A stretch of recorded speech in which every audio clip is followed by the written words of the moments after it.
Why is it so hard to make genuine change happen in our lives?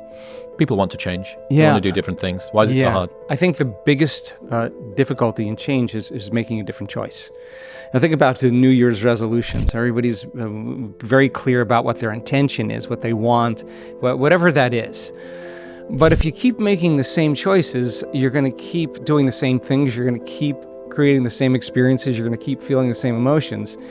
And your biology and your neurocircuitry and your chemistry and your hormones and even your gene expression is going to stay the same because you're the same. But keep thinking the same way, keep acting the same way, keep feeling the same way, and do it over and over again. Those circuits in the brain ultimately become hardwired.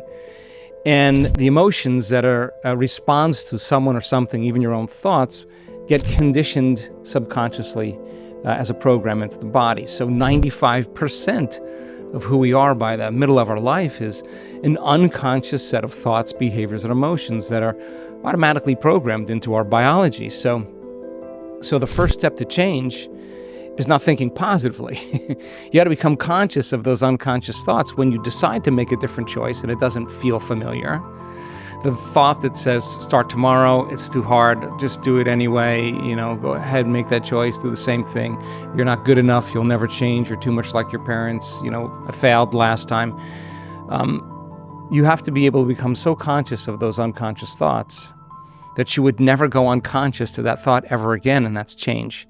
You'd have to catch yourself, how you speak and how you act. If you want to be happy and you're blaming and you're complaining and you're feeling sorry for yourself and you're judging everyone, those behaviors are not going to make you happy. They're actually going to make you unhappy. So you got to become so conscious of those unconscious habituations that you wouldn't go unconscious and behave that way. And then, of course, you got to look at those emotions that are pretty much chemical residue from the past, and decide, does this lack, does this suffering, does this pain belong in my future? And that process of becoming so conscious that we don't go unconscious is the process of change. And how many times do we have to forget until we stop forgetting and start remembering? That's the moment of change. So the hard part about change is when you decide to make a different choice, get ready, it's going to feel uncomfortable. There's going to be uncertainty.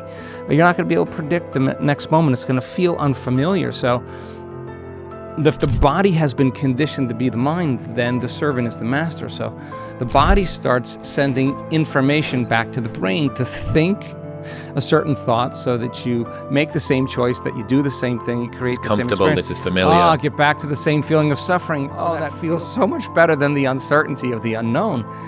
So going from the old self to the new self and crossing that river literally is a neurological, it's a biological, it's a chemical, it's a hormonal, it's a genetic death of the old self. That's the phoenix lighting itself on fire. And most people would rather cling to that familiar place than take a chance and possibility.